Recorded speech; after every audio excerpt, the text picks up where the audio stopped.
Olá, seja bem-vindo a mais uma edição do Magazine Lance MZ.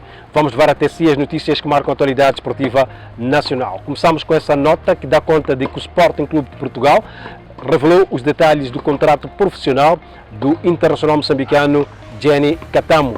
Ao todo, são 60 milhões de euros que estão previstos como cláusula de rescisão desta pérola de Índio. O Sporting informou a Comissão do Mercado de Valores Mobiliários de que a cláusula de rescisão de Jenny Catamo está fixada em 60 milhões de euros, uma subida de 15 milhões de euros quando comparada ao valor inicialmente anunciado em setembro, a quando da assinatura do contrato profissional do jogador moçambicano. Segundo os dados indicados à CMVM, a Pérola do Índico tem um contrato de 5 anos e que expira a 30 de junho de 2025. Jenny Catamo chegou ao Sporting de Portugal em julho de 2019 por empréstimo do Amora Futebol Clube SAD e jogou no Sub-19 e no Sub-23, prevendo-se que esta época faça jogos pela equipe B, espreitando sempre que possível chamadas à equipa principal de Ruben Amorim, com quem trabalhou na pré-temporada e foi determinante para a assinatura do contrato profissional. A informação disponibilizada à CMVM indica que os Leões terão que pagar 600 mil euros ao Amora, que detém 75% do passe do Internacional moçambicano, sendo que este valor deverá ser pago em prestações e por 5 épocas. Recordar que Jenny Catamo iniciou a sua formação no Clube de Esportes da Machaquen, tendo posteriormente passado para a Associação Black Bulls, formação que abriu portas para a transferência da promessa de futebol moçambicano para as terras de Luís Vaz de Camões. O Costa do Sol regressou aos treinos, tendo em vista a sua participação nas Afrotaças, e a expectativa é dignificar o nome de Moçambique nesta competição. Desde acesso à fase de grupos da Liga dos Campeões Africanos arrancam em novembro próximo e o Costa do Sol, representante de Moçambique no certame, já começa a desenhar a estratégia e está expectante quanto à participação na prova. Participar e participar bem. Chegar mais longe possível à fase de grupos e, quiçá, começar a sonhar. Os campeões nacionais, em título, através do seu secretário-geral, João Nhambanga, disse que almejam primeiro participar na competição e depois atingir a fase de grupos do torneio de clubes mais importante do continente africano. Mas para que os canarinhos façam boa figura em África, na visão do secretário-geral dos mesmos, devia haver competição ao nível interno, que ainda não tem datas para o arranque. Sim, a ideia é essa, participar nas competições africanas, mas seria bom que as competições a nível interno estivessem abertas para que nos dê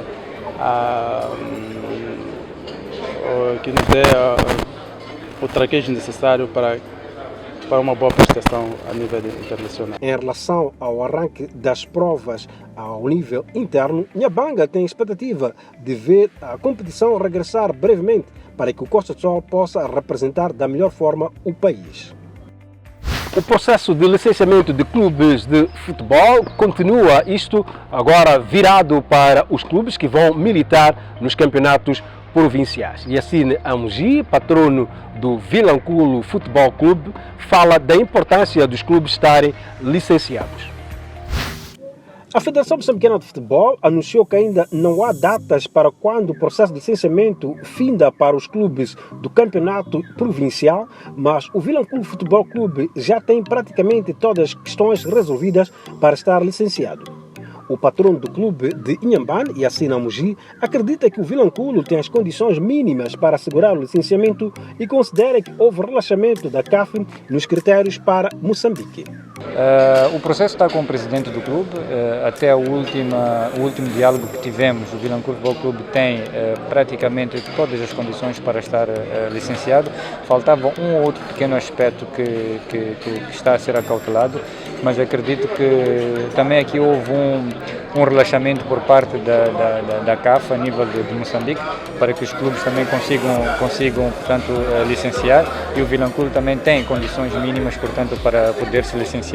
E porque no próximo ano, e provavelmente as coisas já estarão de regresso à normalidade, a Mogi espera um processo de licenciamento mais complexo.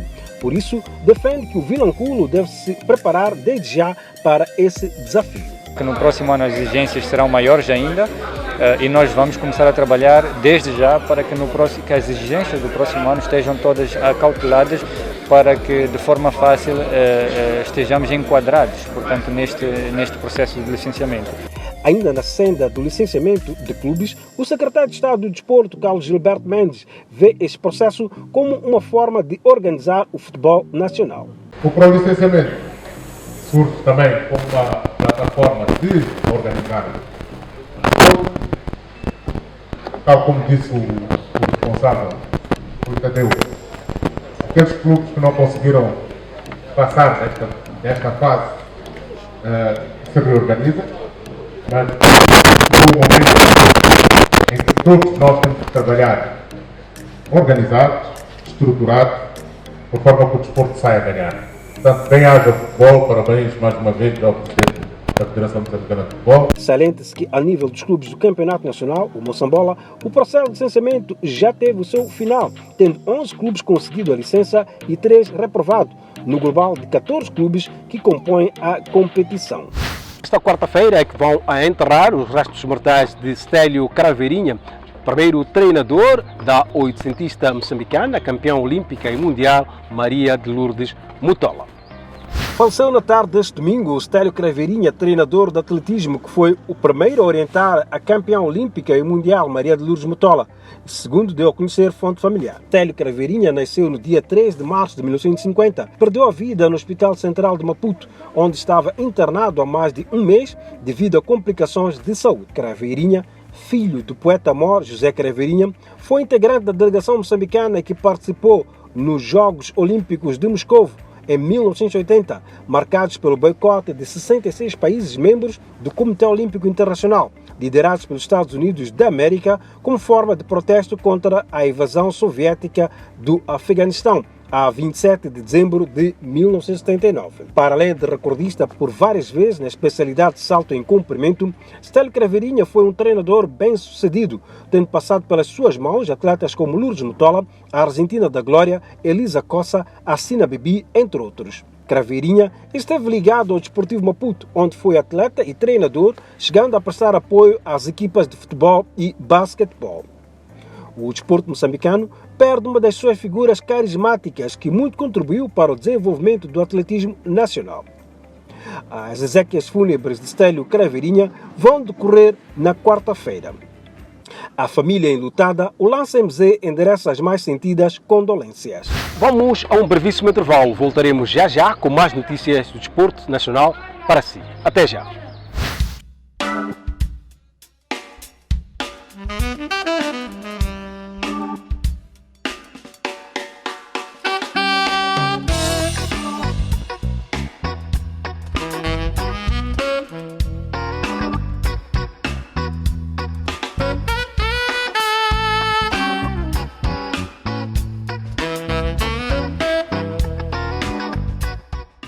Sou Domingues, capitão da Seleção Nacional de Futebol. De nada pode valer todo o sacrifício se não tivermos saúde. Cuide de si e dos seus. Previna-se do coronavírus. Uma iniciativa da Secretaria de Estado do Desporto. O experimentado treinador de basquetebol, Nazir Saleh, vai assumir o comando técnico da equipa principal sénior feminina do Ferroviário de Maputo, que é bicampeã africana. Nazir Saleh foi apresentado na tarde desta terça-feira como treinador principal da equipa sénior feminina do Ferroviário de Maputo, bicampeã africana, no dia em que os Locomotivas assinalam 96 anos desde a sua fundação. Saleh chegou a acordo com o Ferroviário de Maputo após longos meses de negociação, que foram afetados pelo facto de o técnico ter ficado retido longos meses na Costa do Marfim, para onde havia se deslocado para orientar clínicas destinados a treinadores locais. Em Abidjan, o experimentado técnico moçambicano foi aliciado com uma proposta para orientar a seleção sénior feminina da Costa do Marfim, mas o desejo de trabalhar na pátria amada acabou pesando mais alto. Aliás, a ligação com o Ferroviário de Maputo abre boas perspectivas para que o treinador possa voltar a assumir o comando técnico da Seleção Nacional Sénior Feminina de Moçambique, sendo que negociações nesse sentido decorrem com a Federação Moçambicana de Basquetebol. Nazir Saleh goza de uma excelente reputação ao nível do basquetebol africano, graças ao seu rico palmarés, onde se destacam 3 títulos de campeão africano de clubes, 2017, 2008 pelo Desportivo Maputo e 2012 pela Liga Desportiva de Maputo, um de vice-campeão africano, 2010, uma vez medalha de bronze, 2009, 2 vezes campeão africano da Zona 6, 2004 e 2006. Ao nível de seleções nacionais, Nazir Saleh ostenta a medalha de ouro nos Jogos da Lusofonia, participação no torneio de qualificação dos Jogos Olímpicos de 2012,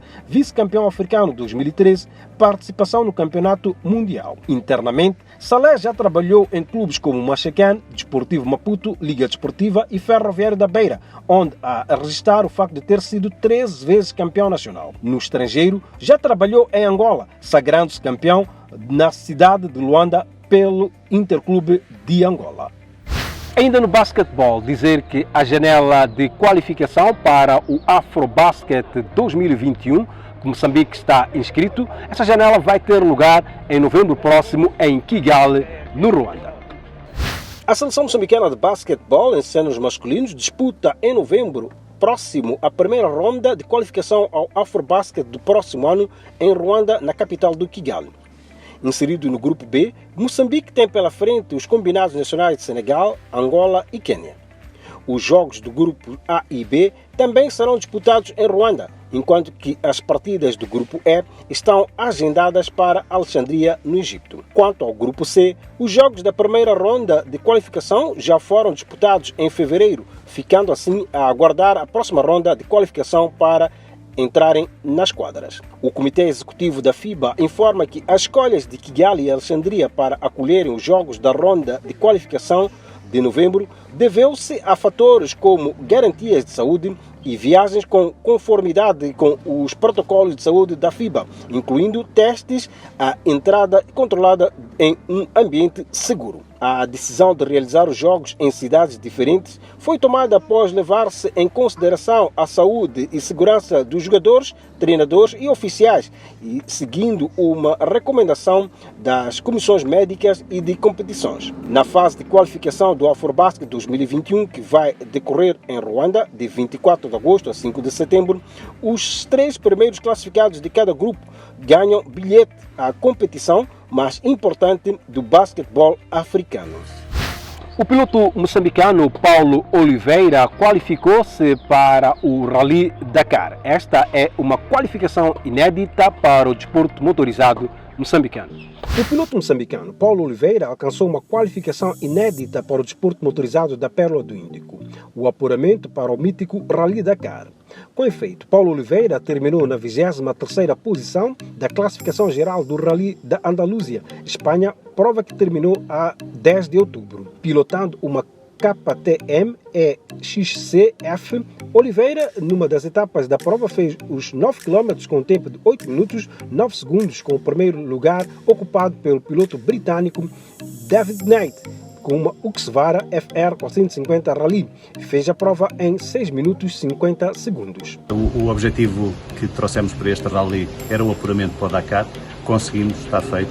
Vamos ter a bandeira de Moçambique no Dakar, no maior Rally do mundo.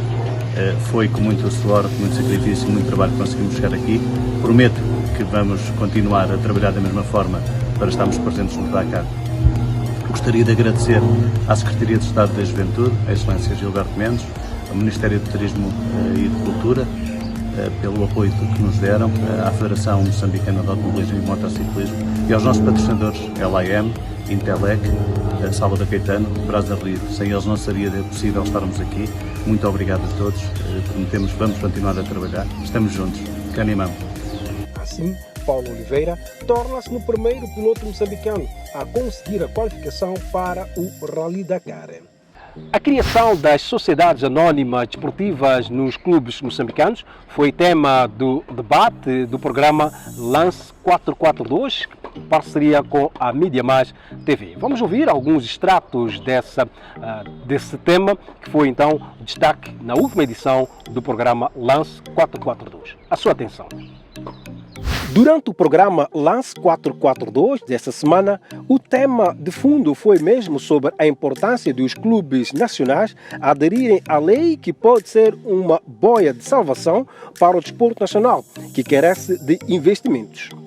Em representação da Bolsa de Valores de Moçambique, esteve presente Vanessa Neves, que levantou algumas razões que podem estar por detrás da não adesão dos clubes às SADs. Acredito que existam diferentes motivos, perdoem-me os clubes se estiver errada, mas acredito que o fator desconhecimento pode ser um deles, o fator, não diria desinteresse, mas talvez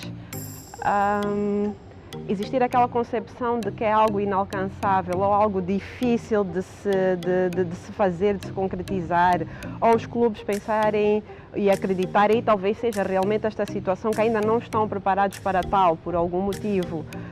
Acredito que sejam estes os motivos que estejam à volta desta não existência de uma sociedade anónima desportiva até então.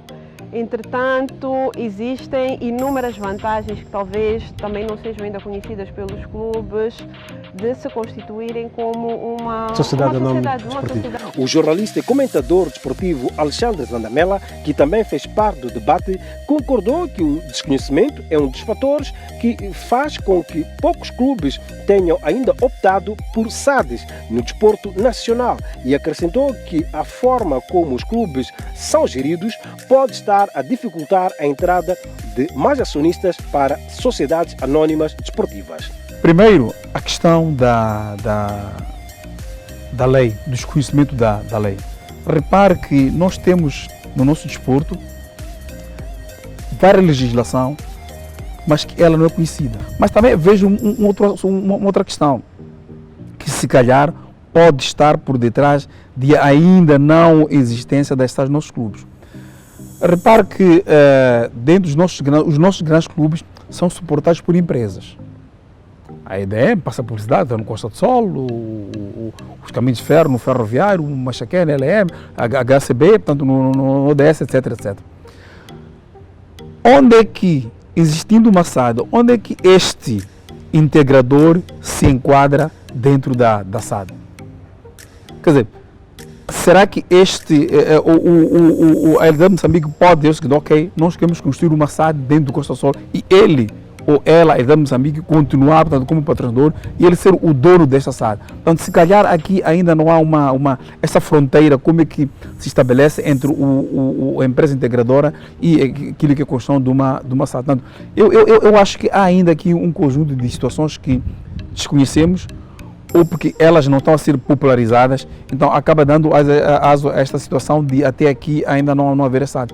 É verdade que há aqui e acolá alguma manifestação de interesse para construir uma SAD, de saber quais são os passos que têm que ser dados, essa questão da Bolsa de Valores, portanto, tudo isto estamos ainda a tatear e acredito que mais algum tempo à frente podemos chegar aí assim, porque realmente aquilo que é a prática pelo mundo fora, aquilo que tem tentado a demonstrar ao nível do desporto é que com as SADs é que poderemos realmente conseguir alavancar os nossos clubes e alavancar os nossos clubes, alavancamos também o nosso desporto e o futebol no caso particular. Vanessa Neves referiu que as SADs podem auxiliar os clubes desportivos a se tornarem autossustentáveis através da maximização dos seus ativos em capitais.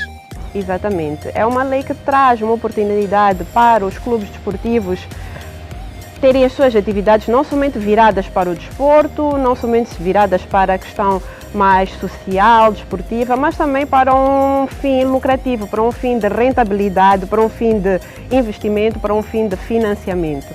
Então, é uma legislação que vem ajudar, no meu ver, os clubes a tornarem-se autossustentáveis. Um aspecto que tem sido negligenciado na visão de Alexandre Zandamela são os ativos que os clubes nacionais possuem e que não têm sido devidamente explorados. Sim, um dos principais ativos que os clubes têm é o atleta. Não restam dúvidas. Se um clube, não é por acaso que a gente vê a nível da Europa que os clubes se esforçam em formar, porque sabem por quanto é que vende aquele atleta. Sim. Um jovem tem 18 anos, né? O Atsu Fati, exatamente. Quantos milhões o Barcelona blindou aquele jogo? Quantos milhões de euros blindou aquele jogo? É um grande ativo isto. E o outro ativo que se calhar está sendo subestimado são as infraestruturas. Nós vamos a reparar hoje que em muitos clubes o que é que nós encontramos do ponto de vista de buscar alguma parceria? É encontrar um restaurante apenas. Não estou a dizer que o restaurante seja pouco, mas quer dizer, subestimam, portanto, os dirigentes dos clubes subestimam, ok, um restaurantezinho, pronto, ponto final. As bolas. É possível encontrar outras coisas mais.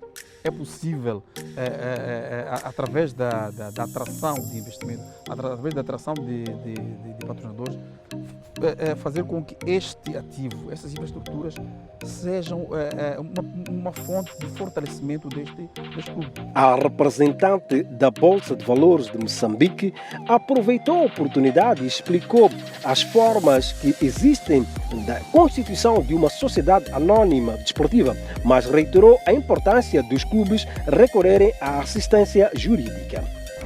Bem, em primeiro lugar, dizer que é importante que os clubes tenham sempre uma assessoria jurídica forte para este fim. Afinal, é tudo uma questão legal. Dizer que os clubes, existem duas formas de constituição de uma sociedade anónima, que é de raiz, criar uma sociedade de raiz, ou transformar um clube já existente numa sociedade anónima. E neste caso, aqueles que são os membros associados aos cofundadores do próprio clube,